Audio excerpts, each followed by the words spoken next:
Assalamualaikum warahmatullahi wabarakatuh. Perkenalkan, saya Mualiatun Nisa, SPD, mahasiswa Magister Pendidikan Dasar FKIP Universitas Riau, angkatan 2023, nomor induk mahasiswa 2310246876. Kali ini saya akan mempraktikkan video pembelajaran saya pada mata kuliah Telaah Kurikulum dan Pembelajaran, yaitu dengan dosen Pamong Dr. M. Jaya Adiputra SSI MPD. Bismillahirrahmanirrahim. Assalamualaikum warahmatullahi wabarakatuh. Waalaikumsalam warahmatullahi wabarakatuh. Selamat pagi semuanya. Pagi, Bu. Baiklah, pada pertemuan kita hari ini di tanggal 27 September 2024, alhamdulillah kita berkumpul lagi di kelas yang kita sangat cintai ini dalam mata kuliah Telaah Kurikulum dalam Pembelajaran. Sebelumnya Ibu mau tanyakan dulu bagaimana kabarnya, sehat semuanya, Dinda? Sehat, Bu. Masya Allah, ada yang sakit? Tidak ada. Kalau ada, semoga cepat sehat dan pulih. Amin. Baiklah, sebelum memulai, Ibu Nisa mau absen dulu, nanti jawab aja ya. Sekarang tanggal 27 September. Oke. Di sini ada Sonia Erika, hadir. Tasya, Hadir, ada. Bu. Apakah sudah siap untuk pembelajaran hari ini? Siap. Maka dari hari ini adalah capaian yang akan kita capai adalah mengenai memahami konsep dasar kurikulum 13 dan kurikulum merdeka. Lalu kita menganalisisnya atau menganalisanya, perbedaan secara strukturnya dan karakteristik dari kurikulum K13 dan kurikulum merdeka. Bagaimana mengidentifikasi karakternya, kelebihan dan kekurangannya, itu yang akan kita pelajari hari ini. Tujuan dan manfaat untuk Adinda semua mempelajari tentang perbedaan-perbedaan atau analisis mengenai kurikulum 13 dan kurikulum merdeka, yaitu supaya Adinda tahu memahami transformasi secara pertukaran antara kurikulum 13 dengan kurikulum merdeka. Nah, bagaimana kebijakan-kebijakan yang terjadi, lalu bagaimana respon-respon dan bagaimana evaluasi-evaluasi yang terjadi, makanya adanya perubahan kurikulum sebelumnya ke kurikulum sekarang. Itu manfaatnya. Maka dari itu, untuk memulainya kita dulu ya, coba tebak gambar berikut ini. Coba ya.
Good job!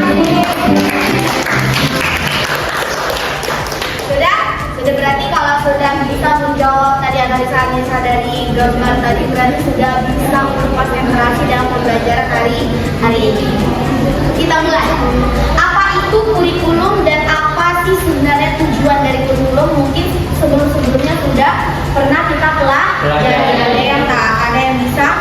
Kurikulum itu apa? Apa? Rencana pembelajaran. Good. Panduan. Good.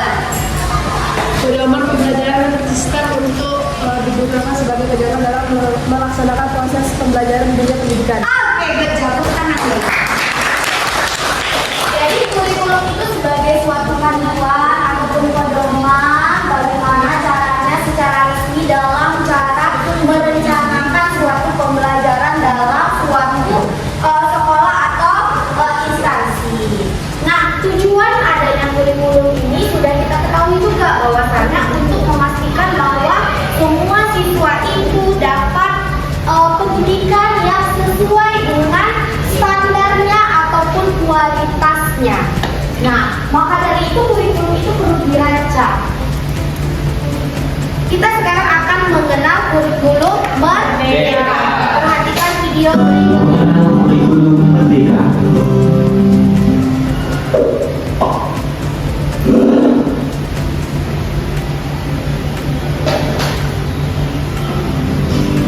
Perlu kita ketahui bahwa guru banyak yang mengeluhkan tentang pendidikan yang menggunakan kurikulum 2013. Mulai dari beban kurikulum yang padat dan banyak, SPP yang panjang, penilaian asesmen yang memusingkan, dan masih banyak lagi. Merdeka Belajar merupakan inovasi di mana guru diberikan kebebasan untuk mendesain proses pembelajaran di kelasnya sesuai dengan karakter siswa yang diajarkan. Implementasinya, pemerintah membuat platform Merdeka Belajar yang di dalamnya segala perangkatnya sudah disiapkan. Selain itu, Bapak Ibu juga masih ditugaskan untuk mengembangkan perangkat tersebut. Apa saja sih yang ada di dalam Merdeka Belajar? Yang pertama, KBB dibuat lebih sederhana. Yang kedua, kebebasan dalam menyusun proses pembelajarannya. Ketiga, kebebasan dalam proses pengambilan nilai dari siswanya tanpa Bagaimana sih kurikulum mereka itu?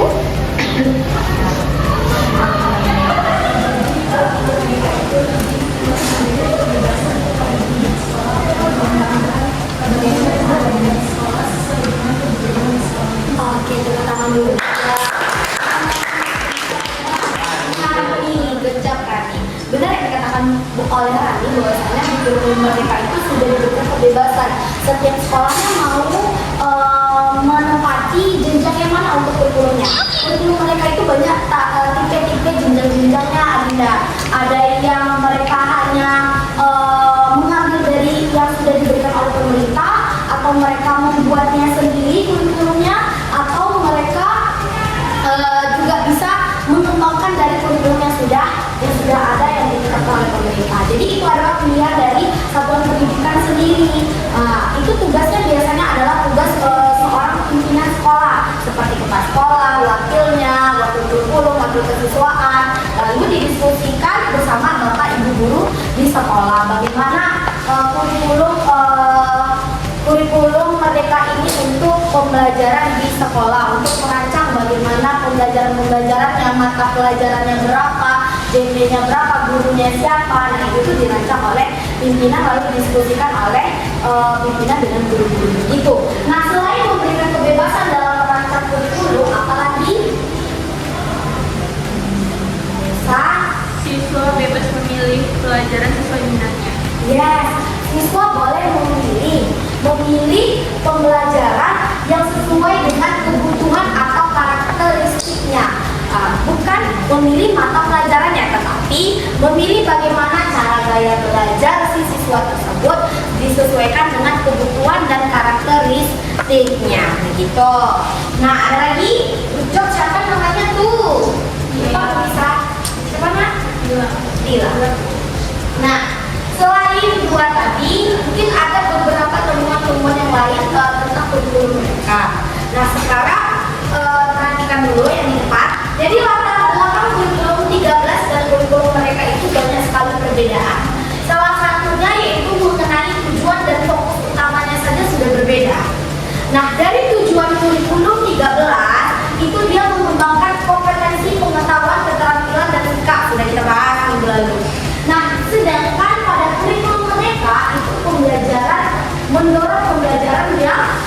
fleksibel, berbasis proyek sesuai dengan video tadi ya, berbasis proyek dan pengembangan profil belajar Pancasila.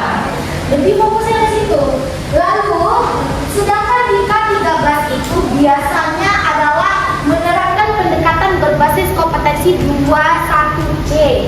Ada critical thinking, ada kreativitas, ada kolaborasi, dan ada komunikasi. Tetapi sedangkan pada titik fokus di kurikulum merdeka itu dia memfasilitasinya berdasarkan pembelajaran berdiferensiasi yang disesuaikan dengan yang tadi dikatakan oleh teman, kebutuhan dan potensi siswanya.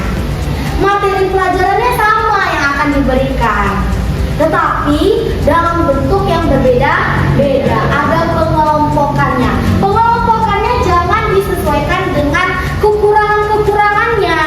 Dari kelebihan-kelebihannya digaris bawahi. Banyak terjadi pembelajaran diferensiasi itu terjadi karena pengelompokannya terjadi karena kekurangannya.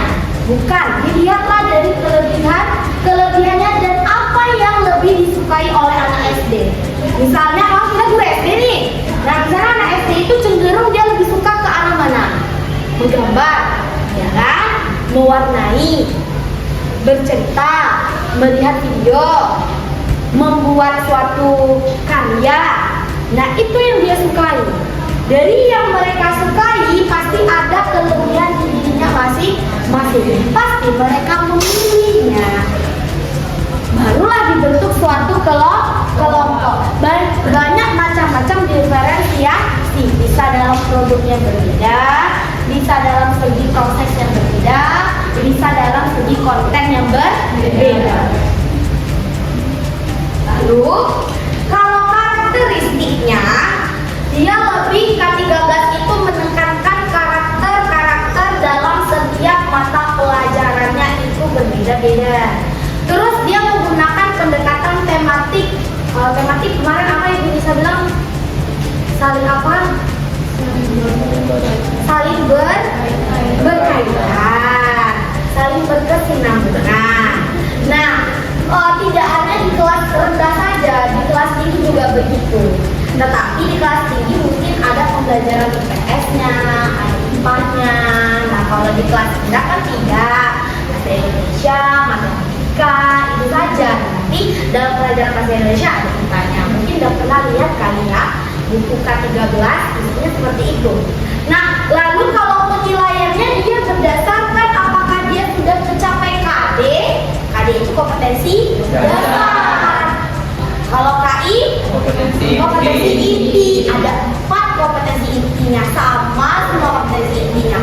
KD-nya masih berbeda. Beda KD 1, KD 2, KD 3. Di bawah KD ada tujuan pembelajaran lagi. Jadi penilaiannya berdasarkan KD. Kalau K3 gelas dan ada 3 penilaiannya. Pengetahuannya dinilai, sikapnya dinilai, keterampilannya dinilai. Di rapornya juga gitu 3 nilainya. Iya, tetapi kalau di kurikulum merdeka, karakteristiknya itu adalah struktur kurikulumnya yang lebih fleksibel. Iya, lebih fleksibel, lebih efisien, lebih ya yang dikatakan oleh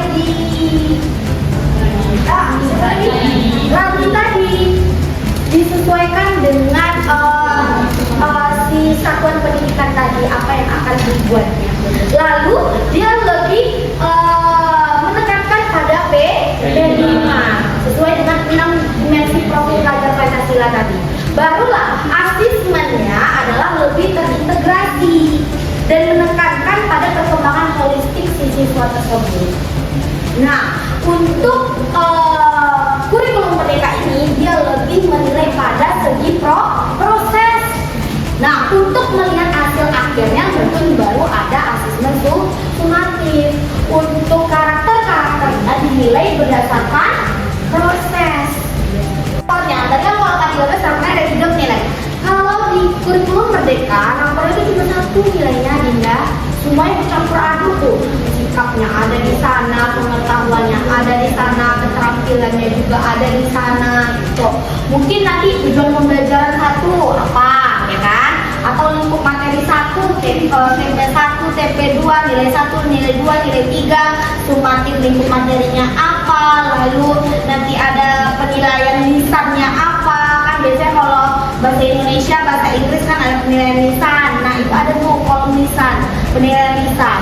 Nah kalau tidak ada juga nggak apa-apa, disatuin nilainya jadi 1. Nah untuk rentang penilaian pada kurikulum merdeka dari 0 sampai 100, tidak ada perbedaan antara siswa satu dengan siswa yang lain, nilainya sama kecuali nilainya dapat 0. Baru mamanya mau marah mama kok anak saya nilainya 0 bu gitu. Ini sekarang mamanya lihat nilai anaknya 80 langsung kecewa. Sedangkan setiap anaknya punya proses yang berbeda-beda, punya kemampuan dan pemahaman yang berbeda-beda. Nah harus dijelaskan, mama ini anak mama kebutuhannya begini, karakternya begini, dia sudah mencapai tujuan. Assalamualaikum warahmatullahi wabarakatuh. Selamat datang kembali di channel Informasi Kita. Masih di channel Indonesia. Kali ini kita akan membahas tentang perbedaan mendasar antara kurikulum 2013 atau K13 dengan kurikulum merdeka. Seperti itu. Langsung saja. Yang pertama kita harus tahu terlebih dahulu apa sih itu kurikulum merdeka. Kurikulum merdeka adalah kurikulum dengan pembelajaran yang beragam. Kurikulum merdeka berfokus pada konten-konten yang esensial, yang utama, yang penting, ya, agar peserta didik memiliki cukup waktu untuk dapat mendalami konsep dan penguatan kompetensi dan menguatkan kompetensi. Nah, dalam kurikulum 2013 kita sering mendengar istilah KPSD atau kurikulum pusat pendidikan, tetapi di kurikulum merdeka kita akan terbiasa mendengar dengan istilah KOSP, kurikulum operasional satuan pendidikan. Ya, dalamnya. Tapi pada intinya dalam KPSD ataupun KOSP merupakan satuan yang sama dan secara prinsipnya itu sama, hanya perbedaan istilahnya saja seperti itu. Kemudian ada dua prinsip pengembangan kurikulum operasional di satuan pendidikan. Yang pertama, berpusat pada peserta didik seperti itu. Jadi guru hanya sebagai fasilitator, dan itu juga sama dengan kurikulum 2013. Itu hanya saja penekanan yang adalah berpusat pada peserta didik, ya, dengan penguatan proses pelajaran Pancasila yang kemudian selalu menjadi rujukan. Mengungkapkannya kembali apa yang dikatakan oleh Pak Dede. Salah satunya mungkin yang terakhir tadi Bu, dia bilang rapor ya. Habis itu dia bilang tentang kurikulumnya Bu. Ya. Nah, sudah Ibu bisa jelaskan juga sebelumnya kan bahwasannya sudah nampak perbedaan yang sangat jelas antara kurikulum 13 dan kurikulum merdeka. Ada pertanyaan kira-kira?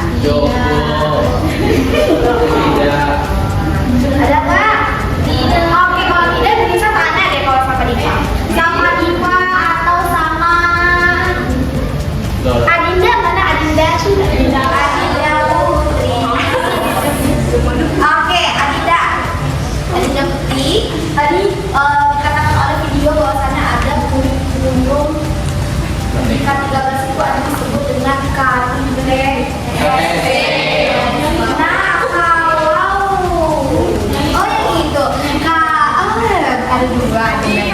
Kalau di kurikulum merdeka namanya adalah apa itu?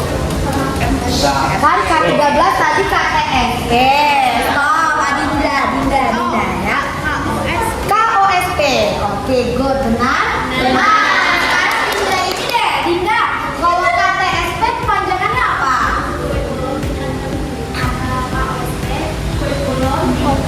KOSP kurikulum operasional. Oke, tepuk tangan dulu. Nah, kalau silabus tadi adalah rencana atau rancangan suatu pembelajaran, kalau di K13 silabus, kalau di Kurmer namanya Tasya modul ajar Bu. Ibu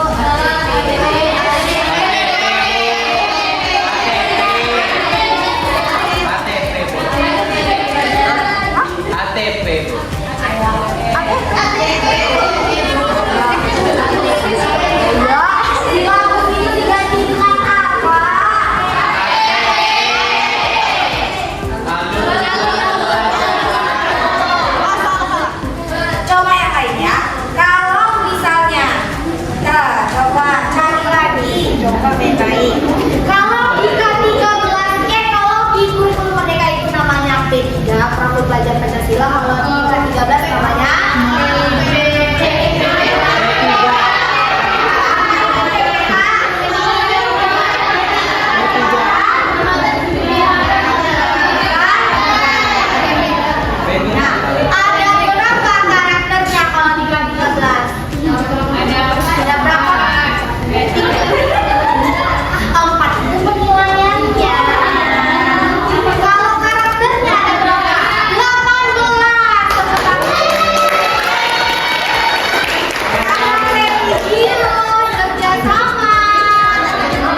Menyusun. Yang biasanya dilakukan oleh seorang guru baru pertama masuk. Dia apa dulu? Mengamati apa? Mengamati apa si siswa itu?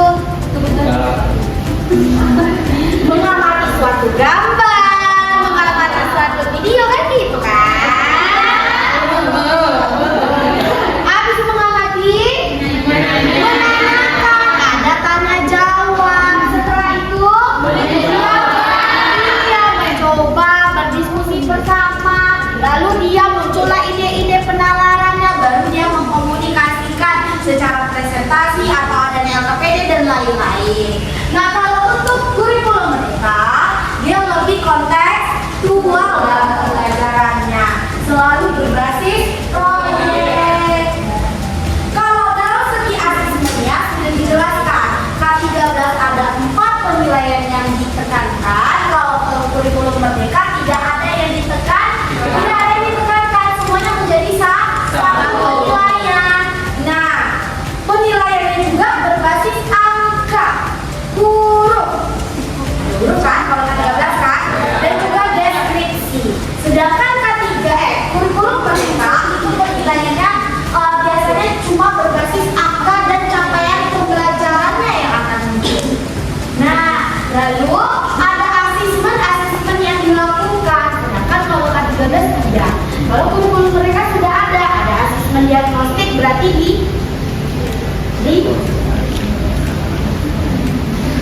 diagnostik dilakukan di penilaian yang dilakukan untuk di awal pembelajaran. Terdiri dari 2, ada apa? Diagnostik kognitif dan non kognitif. Jadi kognitif apa?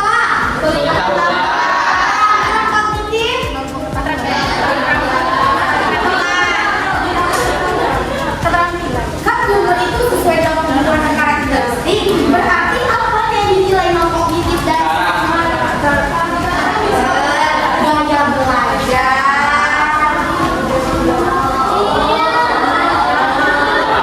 Kesukaannya apa, penilaian dirinya bagaimana, kelebihan dirinya apa, kan di situ diagnostik non kognitif. Kalau kognitif dilakukan setiap lingkup materi baru.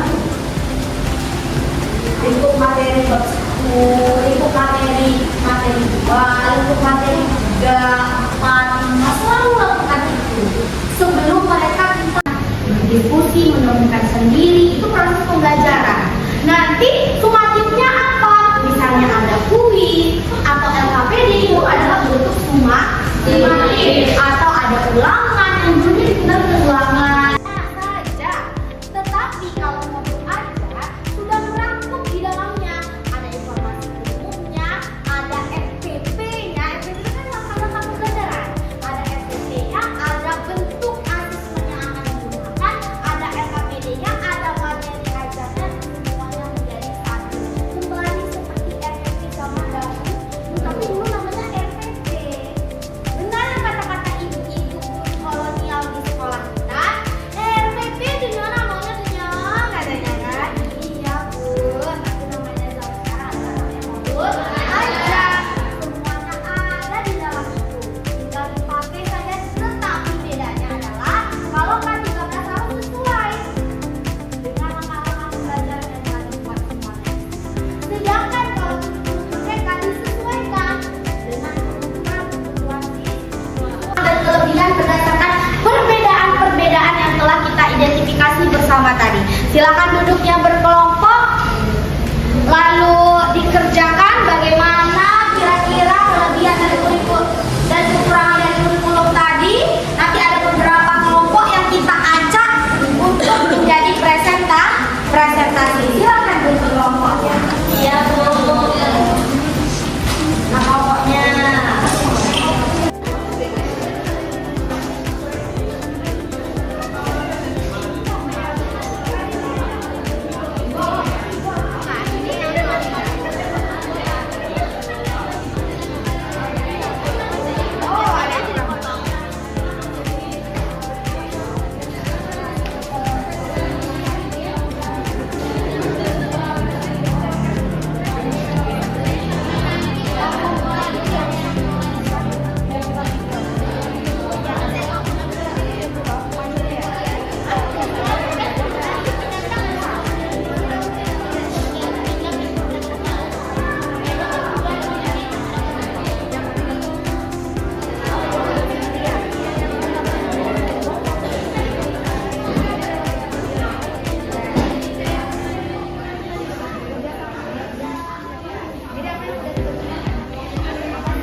bahwa di kurikulum 13 kita mengenal BKK, yaitu penguatan pendidikan karakter.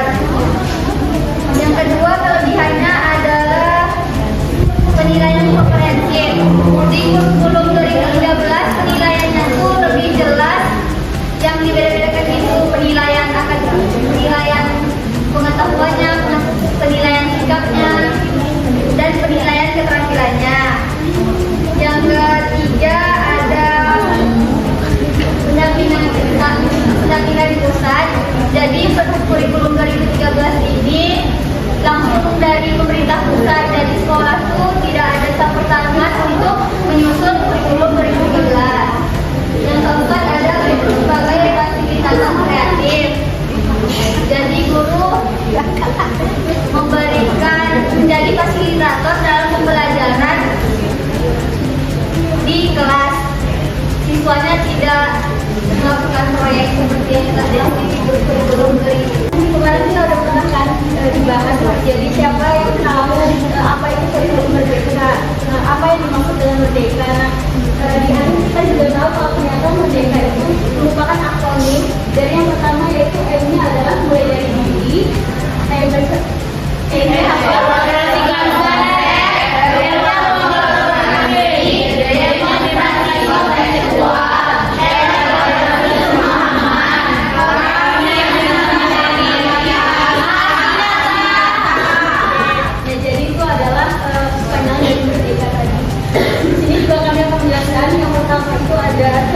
dari kurikulum merdeka. Kan tadi kita udah lihat videonya ya, yang paling pertama dijelaskan kalau kurikulum merdeka itu memberikan kebebasan kepada gurunya. Jadi di pilihan yang pertama itu ada fleksibel untuk guru dan sekolah. Nah, jadi di kurikulum merdeka guru dan sekolah itu bebas menyusun bagaimana proses pembelajarannya, kurikulum tingkat apa yang akan digunakan yang sesuai dengan kebutuhan mereka sendiri, kebutuhan peserta didik mereka. Nah, untuk yang kedua ada mendorong siswa lebih mandiri. Sebenarnya nggak cuma mandiri ya, kan kita ada 6D, ya kan? 6 yang di P3 itu kan. Jadi karena di kurikulum merdeka itu kan kita pembelajarannya berbasis proyek. Di berbasis proyek itu siswa itu dapat lebih mandiri, lebih kreatif dalam melakukan pembelajaran yang berbasis proyek. Kemudian yang ketiga, pendidikan yang menyenangkan dan fokus pada keterampilan.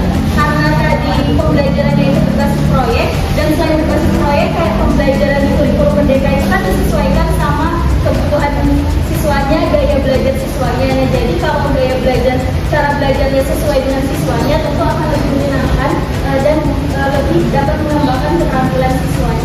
Kemudian yang keempat itu ada fokus pada proses dalam pembelajaran. Nah, jadi dalam kurikulum merdeka ini yang diperhatikan itu prosesnya, bukan sekedar bagaimana hasil akhirnya, tapi dari proses itu memang sudah dijadikan penilaian.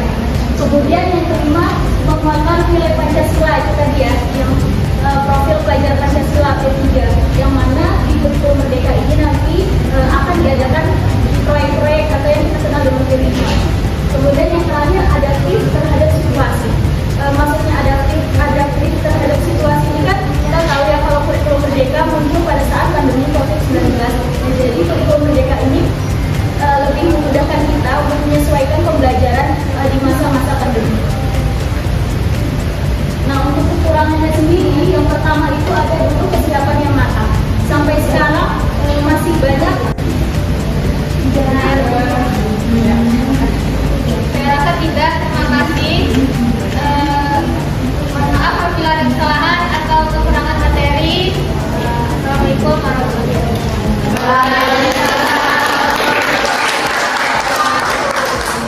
Tahu tepung gujong nggak? Tahu ya. Kita kasih dulu tepung gujong untuk kemana? Tepung gujong. GMODGOD gujong. Asik gujong. Tergambar jelas antara kelebihan dan kekurangan yang ada pada kurikulum K13 dan kurikulum merdeka. Baiklah, kita akan menyimpulkan pembelajaran kita hari ini bersama-sama. Sebelum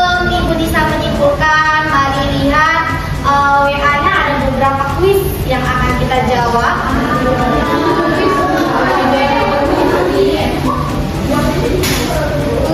Kuis tentang kelebihan dan kelemahan.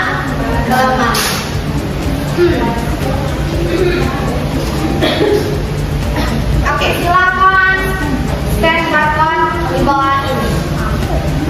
Scan, semuanya stand.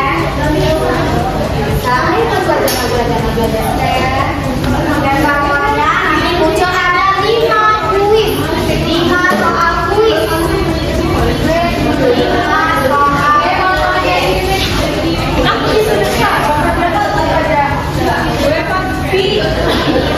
soal dari kamera di sana bisa kan? Muncul, silakan dijawab bersama dengan kelompoknya bersama. Ada 5 soal saja. Apa? Oh bagus kalau 10 soal. 10 berarti kalau ada dia berarti 10. Silakan dijawab bersama.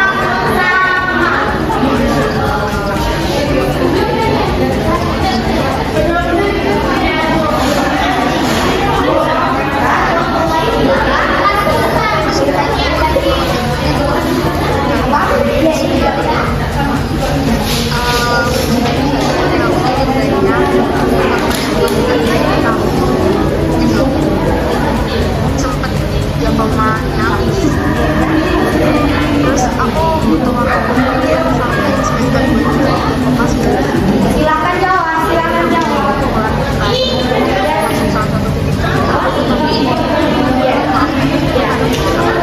Review a student.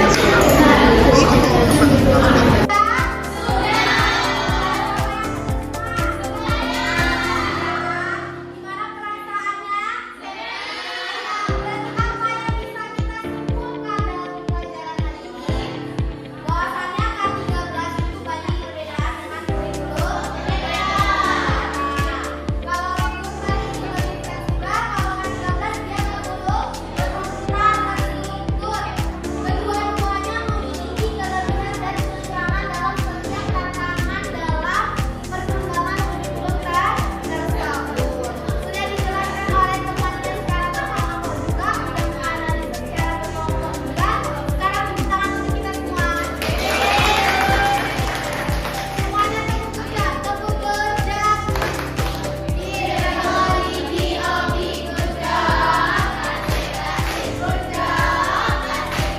Bagaimana perasaannya pembelajaran hari ini? Seru? Ada yang stres? Jangan nilainya ya, nggak apa-apa, proses ya. Semuanya sudah melakukan dengan yang terbaik kali ini. Terima kasih untuk pembelajaran kita hari ini. Mohon maaf apabila ada kesalahan ataupun kekurangan. Ibu Nisa akhiri. Wassalamualaikum warahmatullahi wabarakatuh.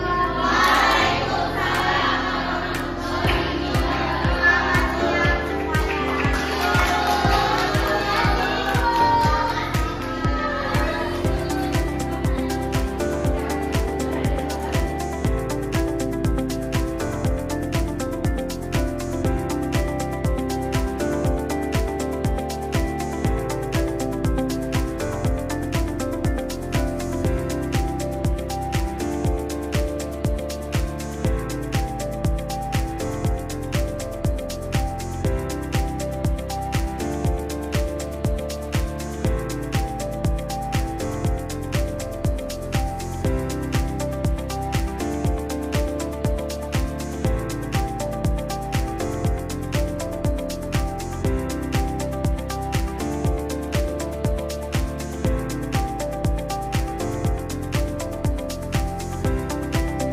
Sekian video pembelajaran dari saya ucapkan terima kasih.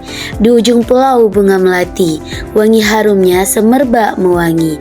Sampai di sini kita akhiri. Semoga bermanfaat ilmu yang diberi. Wassalamualaikum warahmatullahi wabarakatuh.